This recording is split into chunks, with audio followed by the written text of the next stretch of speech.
നിന്റെ ദൈവമായ കർത്താവിനെ നീ സ്നേഹിക്കേണ്ടത് നിന്റെ പൂർണ്ണ ഹൃദയത്തോടും പൂർണ്ണാത്മാവോടും കഴിവ് മുഴുവനോടും കൂടെയാണ്.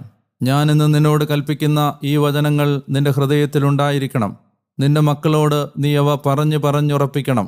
വീട്ടിൽ ആയിരിക്കുമ്പോഴും വഴിയിൽ ചരിക്കുമ്പോഴും കിടക്കുമ്പോഴും എഴുന്നേൽക്കുമ്പോഴും അവയെപ്പറ്റി നീ സംസാരിക്കണം. അവ ഒരടയാളമായി നിന്റെ കൈയോട് ചേർത്ത് ബന്ധിക്കണം. പട്ടകളായി നിന്റെ നെറ്റിത്തടത്തിലും ഉണ്ടായിരിക്കണം. അവ നിന്റെ വീടിൻ്റെ കട്ടിളക്കാലുകളിലും പടിവാതിലുകളിലും നീ എഴുതണം. നിന്റെ ദൈവമായ കർത്താവ് നിന്റെ പിതാക്കന്മാരായ അബ്രാഹത്തോടും ഇസഹാക്കിനോടും യാക്കോബിനോടും ശപഥം ചെയ്ത നാട്ടിലേക്ക് നിന്നെ കൊണ്ടുവരാനിടയാകുമ്പോൾ നിനക്ക് തരാനിരിക്കുന്നത് നീ പണിയാത്ത വലുതും മെച്ചപ്പെട്ടതുമായ നഗരങ്ങളും, നീ നിറയ്ക്കാതെ തന്നെ വിശിഷ്ടവസ്തുവെല്ലാം നിറഞ്ഞ വീടുകളും, നീ കുഴിക്കാതെ തന്നെ കുഴിക്കപ്പെട്ട കിണറുകളും, നീ നട്ടുപിടിപ്പിക്കാത്ത മുന്തിരിത്തോട്ടങ്ങളും ഒലിവുമരങ്ങളുമാണ്. നീ ഭക്ഷിച്ച്